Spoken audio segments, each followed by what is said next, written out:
really happy to present today. I think thematically, I'll also be following Aya fairly closely, so that's kind of nice.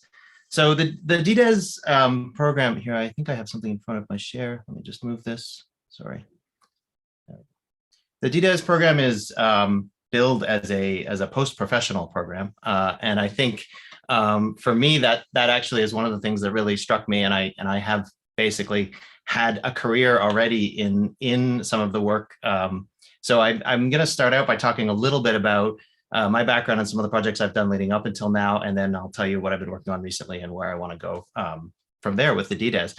But going back to the 90s, as Neil said, I was a student at the MIT Media Lab in the Tangible Media Group, and spent most of my undergrad there. Even though I did an architecture undergraduate degree, most of my time was spent in the Media Lab playing with what was called tangible media, so the intersection of physical computing and data, et cetera, to develop new interfaces. Working from there, I moved, when I left the Media Lab, I moved to California and worked at the Palo Alto Research Center, Xerox PARC, and was there until about 2000 with a research group also exploring new genres of how do physical and digital come together. And one of the things that really struck me at that time was that there were some really exciting and interesting projects going on in research and in experiments, but there was really not a lot of this out in the real world, and that sort of lit a fire for me, and I got a bit itchy. And so in 2000, I moved back to Canada and started a design practice with my partner, Susan. And for about 20 years now, so for a couple of decades, we have been doing experiential art and design installations, as well as teaching and some other pieces of it on experience design and on futures thinking and on design thinking. But it had me, wearing a hard hat a lot and out in the field and kind of making things. So I'll tell you quickly just about 3 of those things, and then I'll talk a bit more about the more recent work.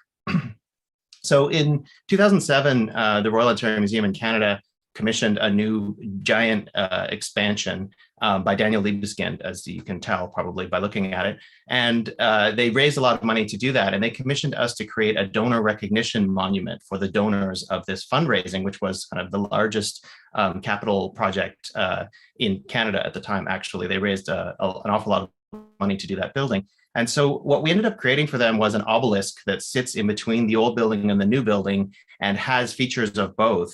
But the key feature of it is that it is active and has some life to it, in that when you bring your hands to the stone surface of the obelisk, which is carved with thousands of names, it glows gently from the inside to kind of acknowledge your presence.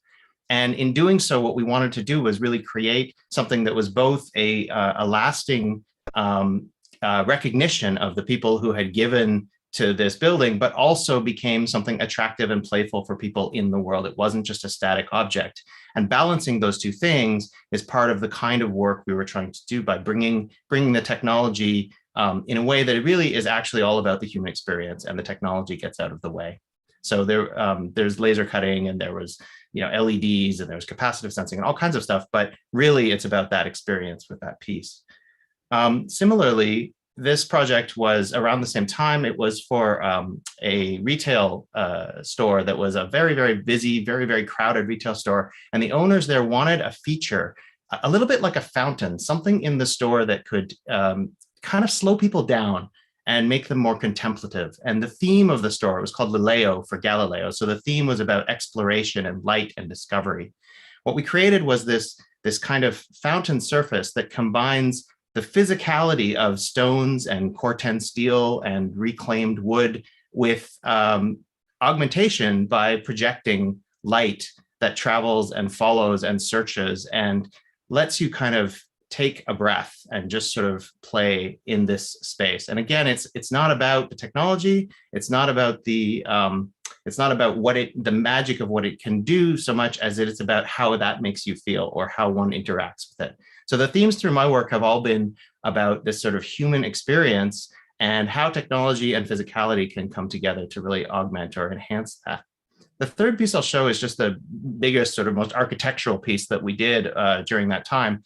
It's a piece called Solar Collector. It's also got an environmental theme. It was commissioned for the first platinum LEED building that was a municipal building in Canada.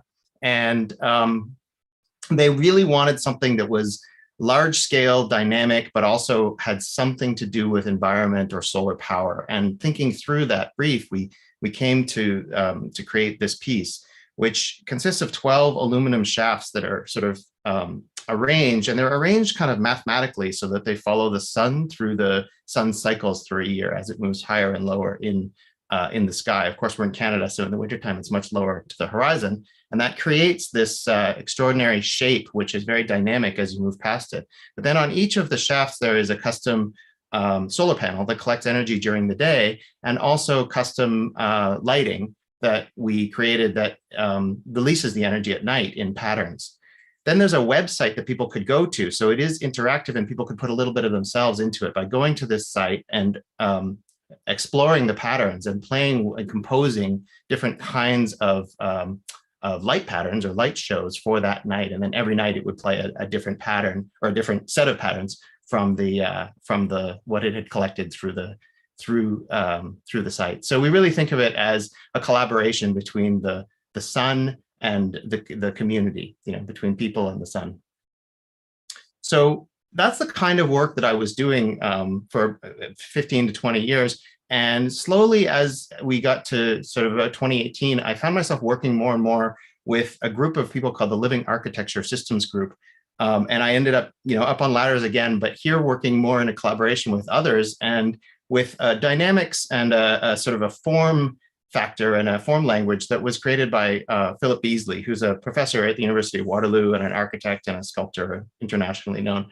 And he had assembled a group of researchers around the world, people in everything from education and psychology and philosophy, but also architects, designers, artists, to create something called living architecture and explore these questions about can architecture itself integrate living functions? Can it engage with visitors and sort of enhance the human experience? So it operates on a lot of different levels. There's the physicality of the architecture, very, very intricate and carefully constructed forms that are structurally really boundary pushing, but also extraordinarily light and force shedding. So they respond and they react to their environment in terms of the structure, but also embedded within them some chemistry and chemicals that do different kinds of things in terms of the light. We call them protocells, and it's sort of like the prototypes of life, and really interesting new manufacturing techniques to build these physical structures. In addition, the pieces have within them a lot of digital technology that is embedded as basically the nervous system throughout the pieces. And that's the part that I was working the most on, that and the idea, again, of the human interaction or human intersection with these kind of immersive environments. So as part of this research, there are 3 permanent or long-term test beds right now installed, and more actually in the works. One in Canada here, one in Bloomington, Indiana at the Indiana University, and one in Berlin that they're running right now. And in addition to being an immersive environment that you can move through, they also respond to the users or to the visitors. And this was a lot of what I was doing and what I am doing with this community, is starting to think through kind of what does it mean for an environment to be able to sense people and to respond to people, and how should those responses work, and what kind of controls happen.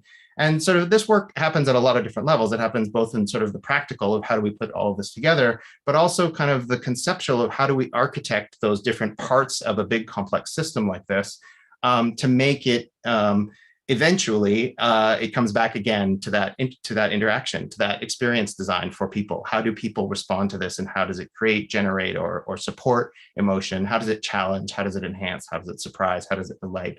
All of those kinds of questions. So I move back and forth between the very, very technical sort of technicality of the architecture of the system in order to make it resilient and robust and extensible and scalable, but also the logic of the system and the system's behavior. How does it know how should it know what to do at any given moment, et cetera. And in working through that, I've developed a number of tools, and it's in making those tools and in trying to think through how are we going to, as designers, think about these spaces, that I really started to think about it a little bit more long-term, and to think through this notion that we really need ways as designers to access this emerging this emerging field, or this emerging discipline of responsive, expressive artifacts and objects that are around us. Most of the work that I've showed so far is very custom built and custom made, and you need a certain kind of expertise to play in that world.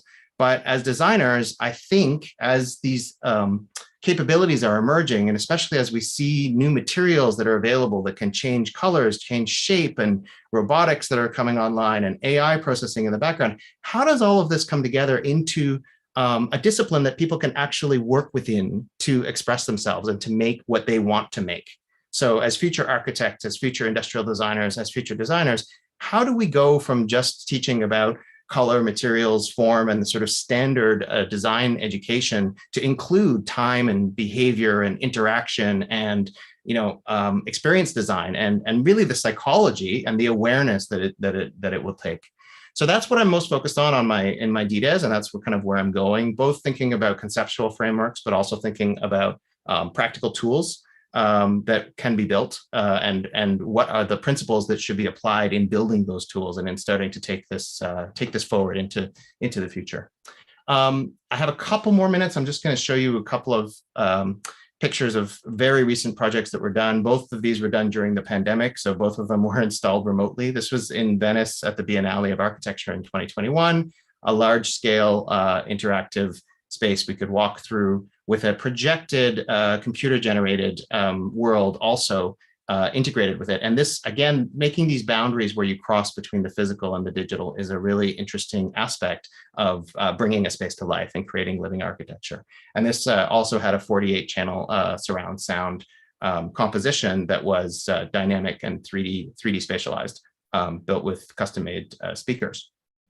And I'll just quickly show a couple of pictures of one other project that was done last month, a couple of months ago in Brittany, France. And this was a private commission, but it shows a little bit, again, the way the structure works, both in terms of a scaffolding that is then dressed. And then here's me working from Canada on a project in France to give it sort of a brain and to try to give it some kind of active behavior responsiveness that will be compelling, that will be challenging, that will be engaging for people within it. And I think long-term, the vision is if we are able to do this, a lot like what I was talking about, how do we create systems and buildings and built environments and objects and artifacts that are empathetic, that do know us as humans and that can respond to us. So in long term, in the long arc, that's the goal, and that's where I'm going with it.